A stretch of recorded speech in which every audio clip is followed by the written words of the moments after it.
Hello YouTube, Argonaut2 here again. I wanted to talk today a little bit about shotguns, shotgun shells, different types of shotguns and shotgun shells, and give you just a little bit of a rundown on some really basic stuff and some very common stuff, and then throw some different stuff in the mix, and just to kind of sort it out for folks who might be new to shotguns or maybe wanting to purchase one but aren't really sure about some of the considerations to take into account around them. I've had shotguns for a few years now, but having said that, I actually only had one up until, well, within the last year. Prior to a year ago, I only had one, that is to say. And within the past year, I've purchased two more, both over-under shotguns, which, if you're not familiar with those, that means that there are two barrels, one on top of the other, often called superposed.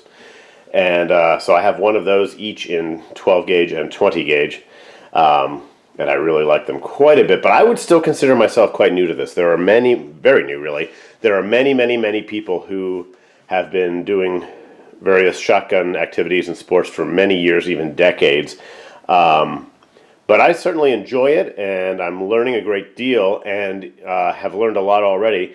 And in my learning, it's occurred to me that there may be a lot of people out there who have a similar interest or similar interest level to mine, but aren't sure where to start or what some of the terminology is or what some of the different possibilities are. So that's what we're going to take a little time today and explore, and I'll hope to keep this relatively short. Basically, shotguns are boiled down to about 6 different types. First of all, they all have shells that look in a very general way somewhat similar to one of these, any of these that you see sitting out in front of you. In other words, they have either a brass or aluminum or nickel base and rim with the firing, the primer there, and then followed by a plastic hull or shell. And you may still be able to find some of the old-fashioned kind that are paper. I think there are probably still a few outfits making those new, but they're very hard to find. Excuse me. They're hard to find and probably fairly expensive. They used to be quite standard. They used to be the norm, but people have been using the plastic hulls or shells now for quite some time, and with a great measure of success. So anyway, suffice it to say that they all look more or less like these. Bigger, smaller, thinner, fatter, etc., etc. Thinking of the shotguns and the shells that go in them, and by the way, just parenthetically, if you are new to this, you never ever want to try firing a shell from one gauge in a different gauge. You don't want to try, well, some of them won't fit, but you don't want to try firing things that shouldn't fit, but maybe do, from a different gun. You wouldn't want to throw 20 gauge shells in a 12 gauge shotgun. And it's one of the reasons that these are color coded, and there isn't really any standardization particularly, although there are general kind of standardizations a little bit. Mainly they're standardized by company as far as being color coded, so that you can tell which ones you're shooting. And really, even just having this mix out on the table, it doesn't make me nervous because I know exactly what boxes they go in, but I wouldn't want to just start jumbling shotgun shells around and accidentally put one in the wrong box. Obviously, if I put a red one in the yellow box over there, that's a no-brainer. That doesn't go there. So you check the mark and see which one it does go in. Aha, it goes in that one, which is also why it's sitting by that box. But just, again, suffice it to say, you don't want to mix up your shells or put a shell in a gun that isn't made for that gun. No 20s and 12s, no anything else in anything else that it's not made for. Shotguns, generally speaking, run a range from, in terms of the power and size of the round that they're firing, from a 10 gauge to a 12 to 16 to 20 to 28. I've heard of a 32. I've never actually seen one. And then there's the 410. And 410 is the one-off kind of thing. A lot of people like them. A lot of people have them. They are not gauged, shall we say, in the same way that other shotguns are. They're actually an old measurement And people call them a 36 gauge, but they're really not a 36 gauge. If you were to figure out a gauge on them from everything I've looked up, they'd be about a 67 gauge or something like that, somewhere in there generally. And they're measured for some bizarre reason by thousandths of an inch rather than the gauge of the barrel. They're measuring the diameter of the barrel by thousandths of an inch. So just a little something different there. And you'll know, I don't actually have any 410 is what it looks like when written out. I don't have any 410 gauge because I don't have any 410 gauge guns. I just have 12s and 20s, so that's what I have in front of me here. But you'll know those. They actually, when you see a 410, first of all, they are far thinner than this 20 gauge. They are going to be about the same length, and in some cases a little longer depending on the gun. But they're going to be approximately this length, and they're going to be significantly thinner. In fact, they're going to be just a hair larger in diameter than this 44 mag shell. They're actually equivalent to a 45 Colt shell. So there are certain guns that can, if you look up some specialty shotguns on YouTube, you'll see people who have some oddball, interesting looking guns, and you'll see video of them firing both 410s as well as 45 Colt rounds through them. Kind of an interesting notion. Anyway, I don't have any of those, so that's more or less all I'm going to say about that. But shotguns and shotgun shells, for starters, go from, like I said, 10 up to 410. And the smaller the number, the larger, more powerful shot it is. 10 is really packs a wallop. 10 is a powerful round, and a lot of people will have thoughts on how much it hurts your shoulder. It's not a terribly common one. Not a lot of people have 10 gauges. 12 gauge, however, is probably the most common one. I'm just guessing on percentages here, but I would bet that 60% or so of all the shotguns out there that people are using with a lot of frequency are probably 12 gauges, just a guess. But to give you a sense of how many more 12 gauges are in use than other gauges, that would be my guess about it. Very, very common, very popular round. Does pack a wallop, definitely, and also are very versatile. People use them in a variety of hunting applications and also a variety of different clay target applications. They're very useful, very versatile for that. The next size up would be a 16 gauge. Those are not terribly common. They're definitely out there, but they're not terribly common. 20 gauge would be the next size, and those are quite common. They're probably the next most common after 12 gauge. And 20 gauge is the other gauge that I actually have, and this is a shell that goes in a 20 gauge. And you can see, as compared to a 12 gauge, they are the same length. They are the same length overall, but one is much thinner than the other. This round has a far narrower diameter than this round. So, and you can see, looking at them side by side like that, up at the crimp as well. So, a 20 is smaller than a 12, which is smaller than a 10. A 10 would be bigger than this. 16 gauge would be in between. Then there's going to be a 28, which is smaller still, and then the 410, which is going to be about the length of these and just a hair larger in diameter than this shell I have in my hand, but this long. So, just a brief explanation there. Within that realm, every gauge of shotgun, every different type of shotgun, has different shotgun shell loads and lengths.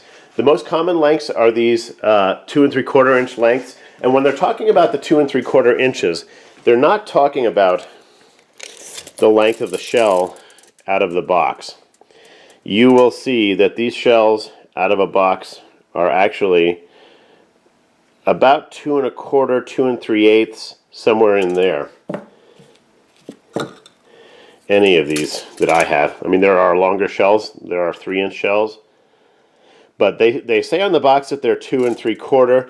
What they're actually referring to is the overall length once it's fired. Once it's fired, all the shot is fired out of it, including the wad is behind that, and that's fired out too. And the crimped portions, these parts up here, blow straight out. So the overall length is actually just about 2 3/4, a hair, either way. So when they're talking about the length of the shell, that's what they're talking about, is the overall length from the blown out crimp down to the rim. And within that, excuse me again, within that, and within most every shotgun shell, at least most common rounds, you will find, if you were to cut them open, you will find the powder down here. The primer cap is right here, and that's what's struck. That will ignite the powder, which is down here. The wad is sitting about here, and this is part of it. And then this is the wad cup. It's all kind of part of the wad, really. But the wad cup is up here, and this is what actually holds the shot from basically here up to the top of the shell, and it goes flying out with the shell when the gun is fired. So these are inside every round. This is 20 gauge, but they're going to be the same in the 12 gauges as well, unless you're talking about oddball specialty rounds, which may not have them, depending on the type that they are. And within each gauge, there are different loads. In other words, there are different amounts of shot and sizes of shot. I'm just going to look at a couple of the common ones here today, just so that you have a sense of them. This is a very common load right here. This is a 12 gauge shell loaded with 7.5 shot. And you can see how small these guys are. These are far, far smaller than a BB in a BB gun. These are actually about the size, or maybe even a little smaller than those little balls you find in some of those children's games toys where you have to move the balls around and have them go down different paths. Even smaller than that. So very, very small, 7.5. A good one, pattern-wise, for doing trap and for certain hunting applications. Very, very popular, very common. Probably the most common, I would hazard a guess. The most common one. Next up from that, we have, also in 12 gauge, we have a 5-shot. And you can see, even in this rather poor light, you can see how much larger these are. These are still not the size of BBs like you'd find in a BB gun, but they're getting closer. And these ones are actually have some copper in them, or maybe entirely copper, and they are much closer. They resemble BBs, but are still smaller, but considerably, noticeably larger than the 7.5 shot. So 7.5, 5, and then we get into a shot that many people have heard of, most people have probably heard of, buckshot.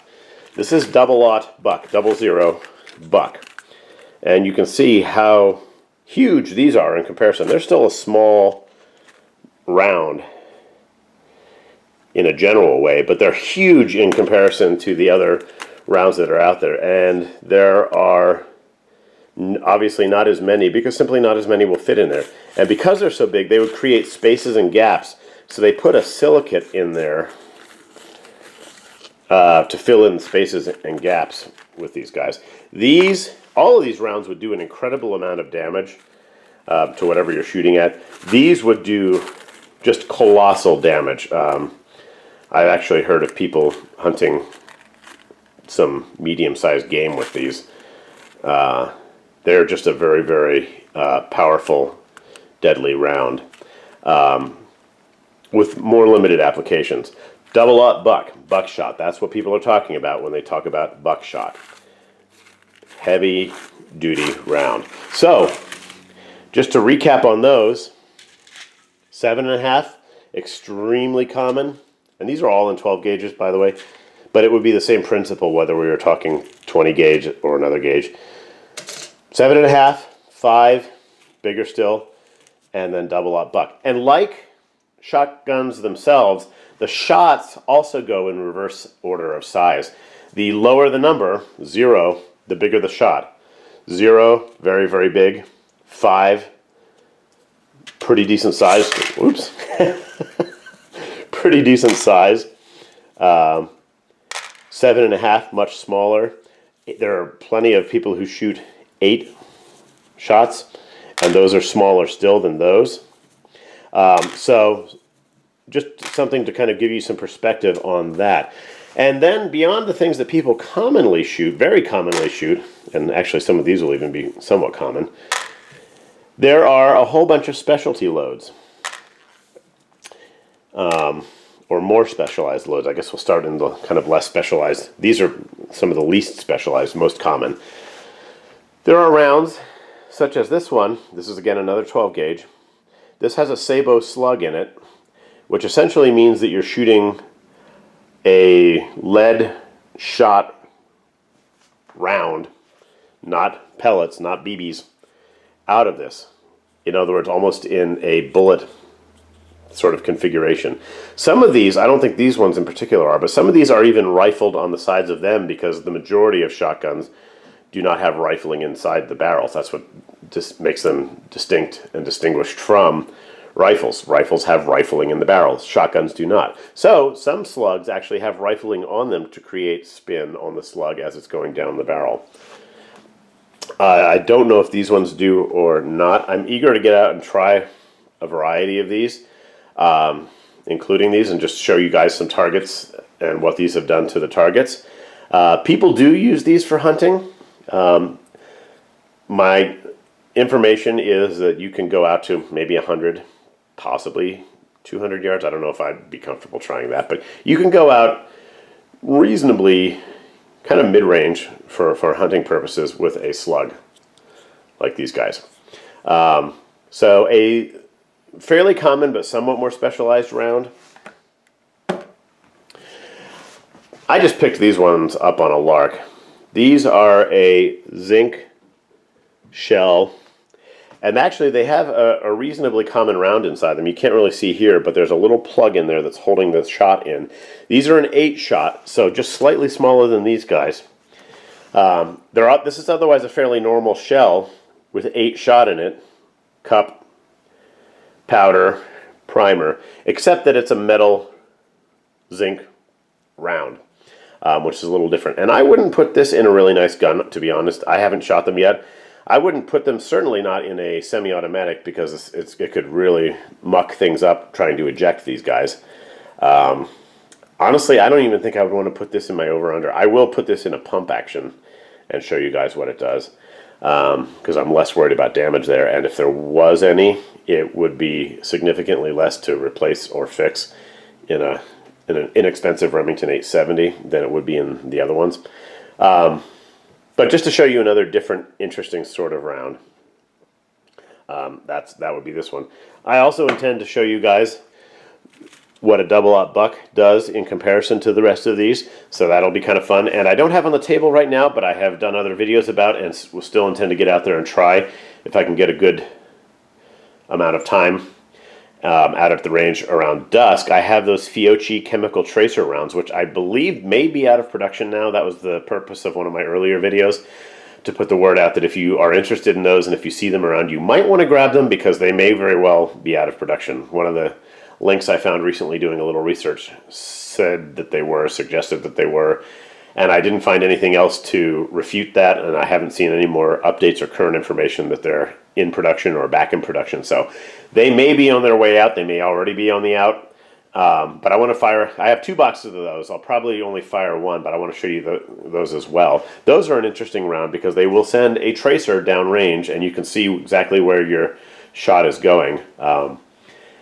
And it's also fun and lights up, of course, because it's a tracer round. So just some interesting, very common rounds to show you guys today, as well as some slightly less common and oddball rounds. And of course, the Fiocchi tracer round will be the probably the least common round that I'll be showing you guys. But I wanted to give you a little heads up on these, just to give you some flavor of very common to less common, and also just to go over in a general sort of way with people the gauges that shotguns come in and the shells that correspond with those. And I hope this has been helpful, especially for those of you who might be new to all this and want more info and maybe interested in getting into the game, so to speak. Please like and subscribe. I love it when you guys do that, and I love it when you have helpful comments to put down and things for me to think about. questions, feedback, etc. So please feel free. Again, like and subscribe. And until next time.